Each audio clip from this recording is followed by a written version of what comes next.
America was not born in quiet rooms. It was forged in the fire of conflict. Its story is written in the ink of treaties, but also in the blood of its sons and daughters. From the very beginning, war has been a constant, unwelcome companion on its journey. It has shaped its borders, tested its ideals, and defined its character in ways both profound and painful. Each conflict is a chapter in this long, complicated narrative. Each one tells us something about who we were, who we are, and who we hope to become. These are not just stories of strategy and statecraft. They are human stories, filled with courage and fear, hope and despair. The journey begins with a revolution, a radical idea that a people could govern themselves. It leads to a brutal civil war, a conflict that tore the nation apart to make it whole again. Then came the World Wars, conflicts that pulled America from its isolation and onto the global stage, demanding a terrible price for its new role. The 20th century would continue to test the nation's soul. It would fight long, divisive wars in the jungles of Southeast Asia and the deserts of the Middle East. Each war brought new technologies, new challenges, and new questions about America's place in the world. To understand America is to understand its wars. We must walk the frozen ground of Valley Forge. We must hear the thunder of cannons at Gettysburg. We must see the beaches of Normandy and the rice paddies of the Mekong Delta. We must feel the desert heat of Kuwait and the mountain chill of Afghanistan. These places are more than just battlefields. They are sacred ground, monuments to the sacrifices that have built and rebuilt the nation. They hold the stories of ordinary people asked to do extraordinary things, often at the cost of everything they held dear. This is a journey through the epic of American warfare. It is a cinematic experience, moving through time from the smoke of muskets to the roar of jet engines. We will see the grainy, black and white images of one era give way to the stark, vivid color of another. The mood will shift from the patriotic fervor of one generation to the weary disillusionment of the next. Through it all, we will look for the enduring threads of the American experience. The struggle for freedom, the cost of unity, and the relentless, often tragic pursuit of peace in a world defined by war. It began with a shot. A single musket ball fired on a misty morning in Lexington. No one knows who fired it, but it was heard around the world. It was the start of a seemingly impossible fight. A small collection of colonies with a ragtag army of farmers and merchants dared to challenge the mightiest empire on earth. They fought for a simple yet radical idea, that they had a right to be free. The war was fought in dense forests, open fields, and muddy trenches. The air was thick with the black powder smoke of muskets and the sharp metallic smell of cannon fire. It was a war of attrition, a test of will. The soldiers were not professionals, they were volunteers. They left their plows and their shops to answer the call of liberty. They shivered through the brutal winter at Valley Forge, their feet wrapped in rags, their stomachs empty. Yet, they endured. They were led by a Virginian farmer named George Washington, a man of quiet strength and unwavering resolve. He held the fragile army together through defeat and despair. He knew that victory was not just about winning battles, it was about outlasting the enemy, about keeping the flame of revolution alive no matter how dimly it flickered in the darkest of times. There were moments of despair, like the fall of New York, a crushing defeat that nearly ended the rebellion. But there were also moments of stunning triumph. On Christmas night in 1776, Washington led his men across the icy Delaware River. They surprised and defeated the Hessian mercenaries at Trenton. It was a bold gamble, a desperate move that turned the tide. It gave the colonists hope when they needed it most. Their victory at Saratoga convinced France to join their cause, providing the money, ships, and soldiers that would prove decisive in the long, arduous struggle for independence. The end came at Yorktown, Virginia in 1781. Surrounded by American and French forces on land and a French fleet at sea, the British army was trapped, the air filled with the constant thunder of artillery. Red-coated British soldiers watched as their defenses crumbled. Finally, the British commander, Lord Cornwallis, surrendered. The war was over. A new nation was born, conceived in liberty and dedicated to the proposition that all men are created equal. The cost had been immense, but the prize was a republic, a government of the people, by the people, and for the people. Less than a century after its birth, the nation turned on itself. It was a war of brother against brother, father against son. The United States became two nations, the Union in the north and the Confederacy in the south. The cause was slavery, the original sin of the Republic. The conflict that followed was the bloodiest in American history. It was fought in the rolling hills of Pennsylvania, the dense forests of Virginia, and the swamplands of Mississippi. The air was filled with the shriek of the rebel yell and the steady, disciplined volleys of Union rifles. It was a war that would redefine America forever. The early years were a disaster for the Union. A series of cautious generals failed to press their advantages against the brilliant, audacious tactics of Southern commanders like Robert E. Lee and Stonewall Jackson. The Battle of Bull Run, the first major engagement, ended in a panicked Union retreat. It was a shocking wake-up call. This would not be a short, glorious war, it would be a long, brutal slugfest. The scale of the carnage was unimaginable. At Antietam, more Americans died in a single day than on any other day in the nation's history. The fields ran red with blood. The war saw the introduction of new, terrifying technologies. Ironclad ships battled on the rivers, making wooden navies obsolete overnight. The telegraph allowed President Abraham Lincoln to communicate directly with his generals on the front lines. Repeating rifles increased the rate of fire, turning battlefields into killing fields. But it was the human element that remained central. Soldiers huddled in muddy trenches, writing letters home by candlelight. They spoke of the constant fear, the gnawing hunger, and the deep longing for an end to the fighting. They were farm boys and factory workers, caught in a historical storm. The turning point came in the summer of 1863. At Gettysburg, Pennsylvania, the Union Army held its ground against a massive Confederate assault.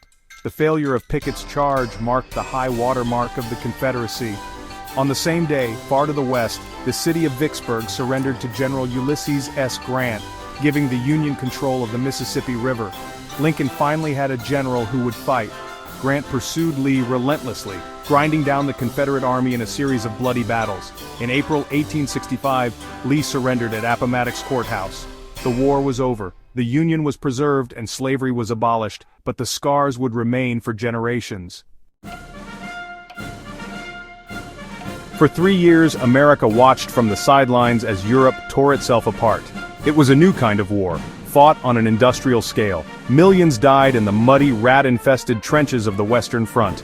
America clung to its isolationism, a tradition as old as the Republic itself. But a series of provocations, including Germany's unrestricted submarine warfare, finally pulled the nation into the conflict. In 1917, President Woodrow Wilson asked Congress for a declaration of war. He said America must fight to make the world safe for democracy. It was a noble, idealistic goal. American soldiers known as doughboys arrived in France full of confidence and optimism. They were fresh and eager, a stark contrast to the weary, shell-shocked European troops who had been fighting for years. They marched through French villages, handing out chocolate and cigarettes, symbols of a nation untouched by the war's devastation. But their innocence was quickly shattered. They were thrown into the brutal reality of trench warfare. They faced machine guns, poison gas, and artillery barrages that could last for days. The landscape was a nightmarish moonscape of craters and barbed wire. The Americans brought a new energy to the Allied cause. They played a crucial role in stopping the final German offensive in the spring of 1918. At places like Belleau Wood and the Meuse-Argonne, they fought with ferocious bravery. The battles were costly. The sound of machine gun fire echoed through shattered forests. The air was choked with mustard gas, a silent, deadly killer. American soldiers learned the hard lessons of modern warfare. They learned to fear the whistle of an incoming shell, to sleep in mud, and to live with the constant presence of death. The war ended on November 11, 1918. The guns fell silent. A strange, unfamiliar quiet settled over the Western Front. America had helped win the war, but it came home a changed nation. The experience had been disillusioning. The promise of a world made safe for democracy seemed hollow. The country turned inward again, retreating into isolationism, determined to avoid foreign entanglements. But the seeds of a future conflict had already been sown. The Great War was not the war to end all wars. It was only a prelude to something far worse. World War II from 1941 to 1945, the world was on fire. Fascism was on the march in Europe, and Japanese imperialism threatened Asia. America, once again tried to remain neutral. But on December 7, 1941, a quiet Sunday morning, that illusion was shattered. Japanese planes bombed the naval base at Pearl Harbor, Hawaii. The attack was a stunning blow. It plunged the United States into a global conflict of unprecedented scale and brutality. President Franklin D. Roosevelt called it a date which will live in infamy. The nation, shocked and enraged, mobilized for total war. It was a fight for the very survival of freedom. The war was fought on two fronts, across the vast expanses of the Pacific Ocean and the war-torn landscapes of Europe. In the Pacific, it was a brutal island-hopping campaign. Marines and soldiers fought their way from one fortified island to the next. They waded ashore on beaches like Guadalcanal, Tarawa, and Iwo Jima. They faced a determined enemy who fought to the last man. The jungle was thick, hot, and filled with unseen dangers. The fighting was close and personal, a desperate struggle for every inch of ground. The roar of naval guns and the drone of carrier planes were the constant soundtrack of the war. In Europe, American forces joined the fight against Nazi Germany. They landed in North Africa, fought their way up the Italian peninsula, and prepared for the largest amphibious invasion in history. On June 6, 1944, D-Day, Allied forces stormed the beaches of Normandy, France. Under a hail of machine gun fire, they clawed their way ashore. It was the beginning of the end for Hitler's Third Reich. American tanks, the iconic Sherman, rumbled across the French countryside, liberating towns and cities. They fought through the frozen forests of the Ardennes in the Battle of the Bulge, holding the line against a final desperate German offensive. The war ended first in Europe with the surrender of Germany in May 1945. The world saw the unspeakable horrors of the Holocaust, a stark reminder of what they had been fighting against. In the Pacific, the war continued. President Harry Truman made the fateful decision to use a new, terrifying weapon. In August 1945, atomic bombs were dropped on the cities of Hiroshima and Nagasaki. Japan surrendered. The war was over.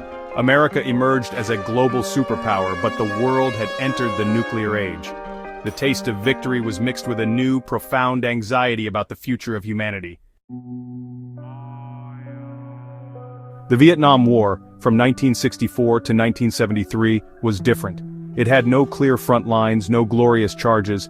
Instead, it was fought in dense jungles, flooded rice paddies, and nameless villages. It was a war against an elusive enemy, a war of ambushes and booby traps. For the first time, the war came directly into American living rooms every night. The evening news showed the raw, unfiltered reality of combat. The sight of helicopters thumping over treetops, the flash of napalm igniting the jungle, and the faces of young, weary soldiers became familiar images. It was the television war, and it divided the nation like nothing since the Civil War. The soldiers who fought in Vietnam faced a unique set of challenges. The enemy was everywhere and nowhere. A peaceful village by day could become a deadly battlefield by night. The humid tropical heat was relentless. Soldiers carried heavy packs through thick jungle, constantly on guard for an attack that could come from any direction. The signature sound of the war was the rhythmic whump whump whump of the Huey helicopter, a machine that brought in troops, supplies, and, all too often, carried out the wounded and the dead.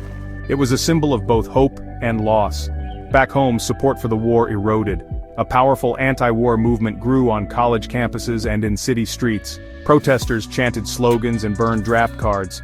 The country was split between hawks who supported the war and doves who opposed it. The conflict created a deep generation gap. For many young people, the war seemed pointless and immoral. The nightly images of violence and destruction fueled their anger and disillusionment. The nation was fighting a war on two fronts, one in the jungles of Vietnam and another in its own streets and homes. The United States withdrew its last combat troops in 1973. 2 years later, North Vietnamese tanks rolled into Saigon, the capital of South Vietnam. The war was over. America had not been defeated in a major battle, but it had lost the war. The soldiers who came home did not receive a hero's welcome. They returned to a divided, indifferent nation. The war left deep scars on the American psyche. It shattered the nation's confidence, undermined trust in its leaders, and forced a painful re-examination of its role in the world. The lessons of Vietnam would echo for decades. In the summer of 1990, the world watched as Iraqi forces under Saddam Hussein invaded their small, oil-rich neighbor Kuwait. It was a clear act of aggression, a blatant violation of international law. The United States, under President George H.W. Bush, responded by drawing a line in the sand. It assembled a massive international coalition, a testament to a new era of global cooperation after the end of the Cold War. For months the world held its breath as diplomatic efforts failed. The deadline for Iraq's withdrawal passed. The war was about to begin.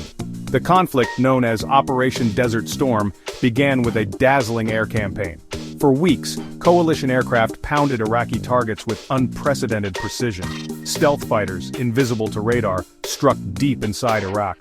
Cruise missiles, launched from ships hundreds of miles away, flew through city streets to hit their targets. The world watched, mesmerized by the live television coverage from Baghdad. The footage, with its green-tinted night vision and the streaks of anti-aircraft fire, looked like a video game. It seemed to be a new kind of war, a clean technological conflict fought from a distance. After 38 days of air attacks, the ground war began. It was stunningly swift and decisive. A massive force of tanks and armored vehicles swept across the desert into Kuwait and southern Iraq. The American M1 Abrams tank, a powerful and technologically advanced machine, dominated the battlefield. Iraqi forces, demoralized and overwhelmed, surrendered in droves. The Highway of Death, a road littered with the burned-out wreckage of the retreating Iraqi army, became a lasting, controversial image of the war's lopsided nature. In just 100 hours, Kuwait was liberated. The victory was overwhelming. The coalition had achieved its objective with remarkably few casualties. The troops came home to a hero's welcome. There were parades and yellow ribbons, a conscious effort to avoid the mistakes of the Vietnam era. For a moment it seemed that America had finally overcome the Vietnam syndrome, the reluctance to use military force abroad. The Gulf War showcased America's technological supremacy and its ability to lead a global alliance. However, Saddam Hussein remained in power, and the stability of the region remained fragile. The story of America's involvement in Iraq was far from over.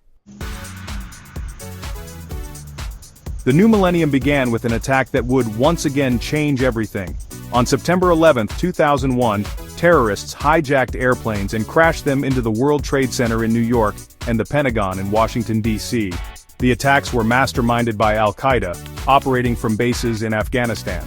In response, the United States launched a war on terror. The first front was Afghanistan. The goal was to dismantle Al-Qaeda and remove the Taliban regime that harbored them. This would become America's longest war, a grueling two-decade conflict in a land known as the Graveyard of Empires. The initial invasion of Afghanistan was swift. U.S. Special Forces, working with local Afghan allies, quickly overthrew the Taliban, but the war soon morphed into a long, difficult counterinsurgency. Soldiers patrolled rugged mountain passes and dusty villages. They faced constant threats from roadside bombs or improvised explosive devices, IEDs, which became the signature weapon of the conflict. The war in Afghanistan was a war of patrols, of building relationships with local elders, and of sudden, violent encounters. The goal was not just to defeat an enemy but to build a new nation, a task that proved to be immensely difficult. In 2003, the United States opened a second front. It invaded Iraq, claiming that Saddam Hussein possessed weapons of mass destruction and had ties to terrorism. The initial invasion, a shock and awe campaign, toppled the regime in weeks. But what followed was not peace. The country descended into a brutal sectarian civil war. American forces found themselves caught in the middle of a complex insurgency. They fought block by block in cities like Fallujah and Ramadi. The war was defined by urban combat, Humvees patrolling dangerous streets, and the constant threat of suicide bombers and IEDs. These wars were different from those that came before. They were long, drawn-out conflicts with unclear objectives and no obvious path to victory. They were fought by an all-volunteer military, a small fraction of the American population who bore the burden of repeated deployments. The soldiers who fought in Iraq and Afghanistan were professionals, highly trained and resilient. They returned home not to parades or protests, but to a nation that was largely disconnected from their sacrifice. The wars faded from the headlines, but for the veterans and their families, the physical and psychological costs would endure for a lifetime. The story of America is a story of war. It is a thread that runs through the entire fabric of its history, from the first shots at Lexington to the last patrols in Kabul. Each conflict left its own indelible mark. The Revolution gave the nation its founding ideals. The Civil War tested and ultimately affirmed its unity.